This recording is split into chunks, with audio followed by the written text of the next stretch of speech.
제가 읽어주는 무서운 이야기 세 번째. 이 이야기는 수능 준비로 지친 고3 여름방학의 어느 날 저와 친구들이 겪은 일입니다. 그 당시 수능에 지친 우리는 어디론가 도피하고 싶은 마음에 멀리는 못 가더라도 마지막 10대의 여행은 가봐야겠다는 생각에 무작정 여행 계획을 짰습니다. 하지만 고3, 돈도 시간도 없는 시기였기에 여행 계획은 무산되었고 흉가 체험이라도 해보자는 생각에 친구들과 동네 뒷산에 있는 흉가에 가기로 했습니다. 그 흉가 주변 분위기는 매우 음침했고 마을 사람들도 쉬쉬하던 흉가라 밤이 되면 모두들 흉가 주변으로 난 길로 다니지 않았습니다. 지금 생각하면 무슨 생각으로 거길 갔을까 싶지만 당시에는 친구들과 나름대로 우리 둘만의 비서갈 준비를 했었습니다. 쌀, 라면, 버너, 사진기 등 각자 어느 정도 준비를 하고 친구들과 모여 흉가로 갔습니다. 흉가에 들어서자마자 한기가 돌아 무서웠지만 흉가를 돌아다녀도 결국 기대하던 귀신 같은 건 나오지 않아 긴장을 풀고 친구들과 준비해온 음식으로 저녁을 해결하고 간단히 친구들과 캔맥주를 마시다 잠이 들었습니다. 시간이 얼마나 지났을까요? 뭔가 부스럭거리는 소리에 잠에서 깼습니다. 소리는 건너편에 있는 부엌에서 나고 있었습니다. 잠이 덜 깬 건가 싶어 귀를 쫑긋 세워 집중해서 들어봤지만 계속 들리는 소리. 저희를 제외한 그 누구도 없을 거라고 생각한 흉가에 누군가 있다고 생각하니 갑자기 무서워졌습니다. 저는 자고 있는 친구들을 깨웠고 친구들 역시 들려오는 부스럭거리는 소리에 잔뜩 겁을 먹었습니다. 그 와중에 혼자가 아닌 여럿이니 뭐가 나오더라도 잡을 수 있겠지 라는 근거 없는 용기가 생겨났고 저희는 그렇게 조금씩 부엌으로 다가갔습니다. 그렇게 저희는 부엌에 도착했고 이어 부엌 문을 열었습니다. 빛 한 줄기 없어 아무것도 보이지 않는 곳에서 어디선가 부스럭거리는 소리는 계속됐습니다. 그때 친구 중 한 명이 귀신 같은 건 없어, 고양이겠지 라며 랜턴으로 부엌을 비췄는데 부엌엔 아무도 없었습니다. 하지만 여전히 들려오는 소리. 다른 방인가 싶어 뒤돌아서려는 찰나의 순간 구석을 비친 랜턴에 너덜너덜한 치맛자락이 눈에 들어왔습니다. 떨리는 손으로 친구가 들고 있던 랜턴을 빼앗아 불빛을 조금씩 구석으로 옮겨가자 저희 눈에 들어온 건 너덜너덜한 수복을 입고 회색빛 긴 머리카락을 늘어뜨린 채 저희가 가져온 쌀을 어느샌가 가져와 개걸스럽게 먹고 있는 여자의 뒷모습이었습니다.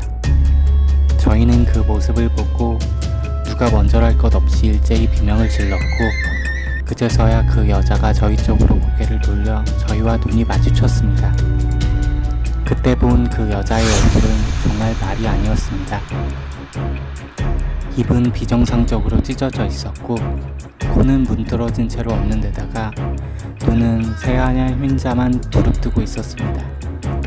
저희는 너무 놀라 서로를 챙길 겨를도 없이 흉가에서 빠져나왔습니다.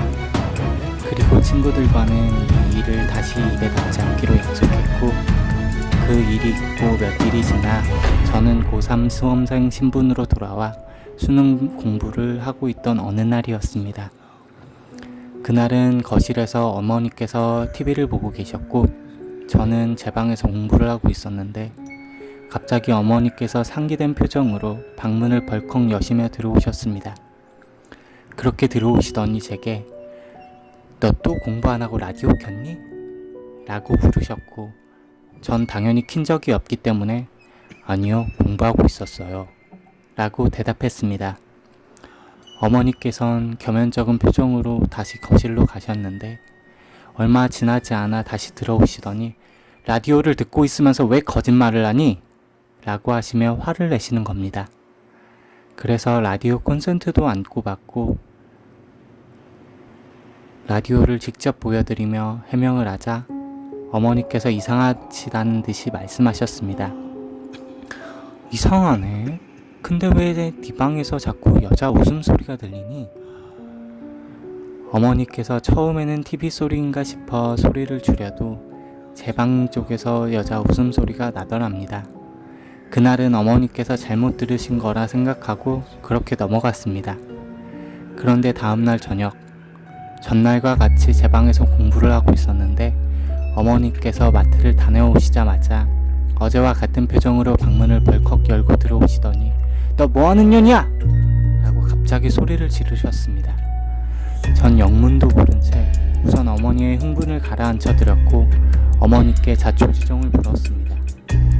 어머니께서 말씀하시기로는 어머니께서 집에 들어오시는데 제 방 창문을 보시더니 웬 누더기 차림을 한 여자가 공부하던 제 뒤에 서 있더랍니다. 분명 저는 제 방에 혼자였는데 그때 불현듯 며칠 전에 흉가에서 겪은 일이 생각났고 어머니께 있었던 일을 빠짐없이 이야기해드렸습니다. 그러자 어머니께선 며칠 전부터 저희 집 강아지 초롱이가 저만 보면 죽일 듯이 짖는 게 이상하셨다며 이러다 큰일 치르겠다며 내일 당장 절에 다녀오자고 하셨습니다.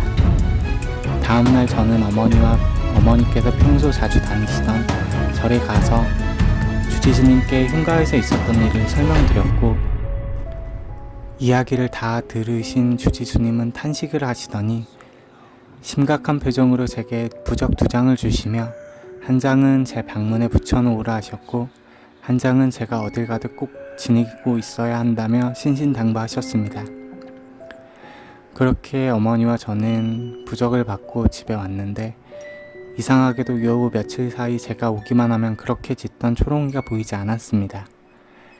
그 당시엔 부적을 붙이는 게 우선이라 초롱이가 자고 있나 보다 라고 생각하며 부적을 붙이러 제 방에 들어갔는데 제 방 침대맡에서 초롱이가 흉가 갈 때 제가 입었던 티셔츠에 목이 둘둘 말린 채로 죽어 있었습니다.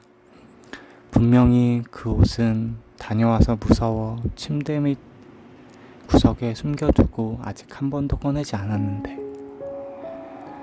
그 당시 초롱이에게는 미안하지만 미칠 것 같았던 저는 방문에 부적을 붙이고 그 길로 마당으로 나가 티셔츠를 불태웠습니다.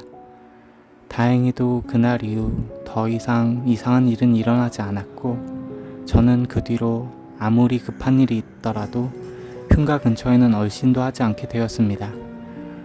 어머니께서는 아직도 가끔 초롱이 생각을 하실 때면 그 여자의 얼굴이 잊혀지지 않는다고 하십니다. 그때 그 여자는 정말 귀신이었을까요?